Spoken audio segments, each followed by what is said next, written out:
Há 2 semanas, o STF ele fez julgados muito interessantes que até foram assuntos do podcast do próprio Supremo Tribunal Federal e que eu queria compartilhar com vocês porque eles trazem aí temas muito importantes que podem acabar caindo em prova, seja você que está fazendo prova para a magistratura, quanto para quem está tentando passar também para o exame da Ordem dos Advogados. Caso você também seja algum acompanhante dos assuntos jurídicos, convido você a seguir essas 3 teses que eu vou apresentar agora, tudo bem? E vou espelhar aqui para vocês o primeiro caso, que é a situação do autorização judicial nos trâmites da investigação criminal. Então, o que acontece?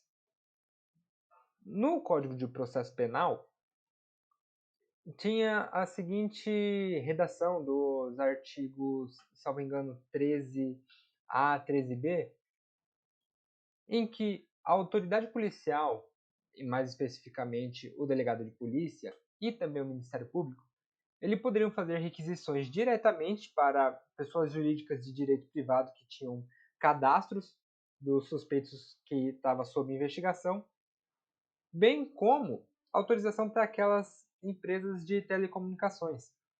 Para quê?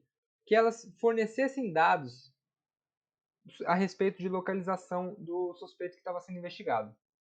Daí, esse tema foi lá para o Supremo Tribunal Federal questionar a constitucionalidade dessa lei, porque geralmente essas requisições elas demandam previamente de uma autorização do juiz, como é o caso da interceptação telefônica ou mandado de busca e apreensão, etc. Nisso, o STF ele foi lá e no julgamento ele validou essas normas de que sim, o delegado de polícia e o membro do Ministério Público pode fazer essas requisições, porque o direito que tutela no momento que você faz algum pedido de autorização para um mandado de busca e apreensão, interceptação telefônicas, são direito ao sigilo intrinsecamente ligado à personalidade. Então, nisso, vem a figura do juiz para autorizar essa restrição do indivíduo. Diferentemente aquilo que está sendo colocado em jogo, que é a requisição de dados cadastrais, situação da onde o suspeito mora, ou até mesmo da localização do indivíduo para as empresas de concessão de linha telefônica, o que acontece? Tais dados eles simplesmente não são tão sensíveis quanto aquele daquilo que se fala numa ligação, por exemplo. Então, nisso, ele entendeu que, em razão de fazer esse pedido para que se busque aí a satisfação de não ocorra algum crime, por exemplo, dos que eles falam aqui na notícia, que é cárcere privado, sequestro, tráfico de pessoas, isso é um bem jurídico a ser tutelado muito maior do que simplesmente esses meros dados de localização e de cadastro. Então, aí nessa ADI 5642, o STF ele julgou constitucional essas requisições diretas sem autorização prévia do juiz, ok? Sobre o próximo caso, a gente vai falar aqui dos trajes religiosos em fotos de documentos oficiais. A situação que foi julgada aqui foi de uma freira que ela anteriormente ela já tinha tirado a habilitação dela usando os trajes dela de que ela participa da Igreja Católica. Só que no momento que ela foi fazer essa renovação, havia uma resolução do CONTRAN, se não me engano, era uma resolução, em que se proibia qualquer acessório que pudesse ocultar a identificação do indivíduo. Só que aí ela ingressou em juízo a respeito disso, porque haveria um conflito de direitos fundamentais. Porque de um lado você tem a norma pública em que você precisa seguir certos critérios para que seja fácil a identificação na hora de um documento, tá? Para ver que aquele documento era de fato seu. Só que em contrapartida existe também o direito fundamental de liberdade religiosa. que significa o quê? Até quando uma norma pública ela pode restringir a sua liberdade religiosa? E no caso aqui, foi utilizado até outros exemplos de pessoas muçulmanas, mulheres muçulmanas, que utilizam aquela vestimenta que cobre o cabelo, cobre parte do rosto, em que aquilo seria uma afronta direta à religião delas caso precisassem fazer a retirada daquela vestimenta. Então, o que entendeu o STF? Ele viu que, nos casos em que a liberdade religiosa, no caso das suas vestimentas, não comprometesse a identificação objetiva da pessoa, aquilo não seria impedimento para que fosse usado. Então, ele julgou inconstitucional aquela resolução em que proibia, por exemplo, a vestimenta da freira para os seus registros frente às documentações que ela tira no CNH. Ok? Então foi um julgado muito interessante esse também.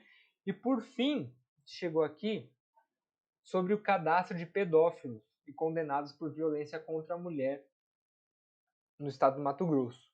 E qual foi esse novo assunto também?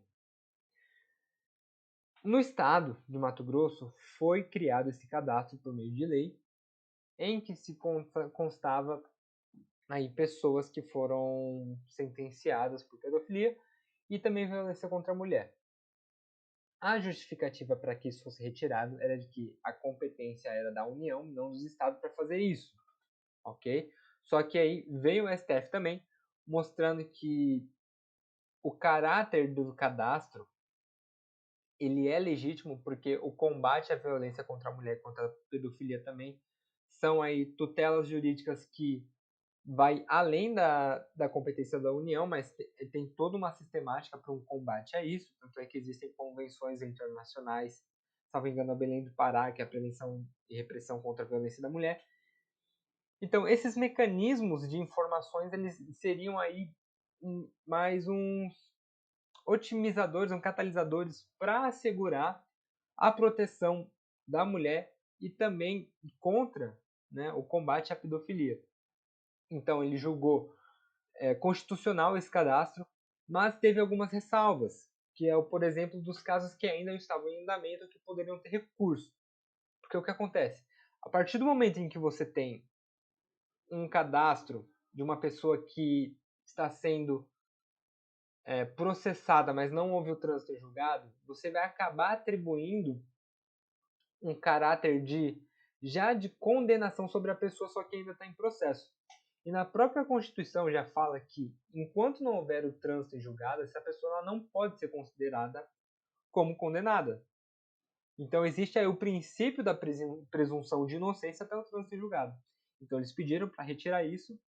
E um outro caso aqui também foi de que os cadastros, as informações que devem ter desse cadastro, eles não podem conter sobre a vítima, por no caso aí de proteção a ela e também sobre o sigilo e também o caso de constrangimento, aquela revitimização toda de trazer aquele aspecto ruim, atribuir aquele crime àquela pessoa, ok? Então, nessa semana retrasada do STF, foi esses julgados. Depois eu vou trazer da última semana também, daí da última semana do mês de abril, sobre outros julgados do STF, que também do STJ. Maravilha? Muito obrigado. Curta o vídeo, deixe os comentários. Se tiver alguma dúvida, pode deixar também, que eu vou estar esclarecendo.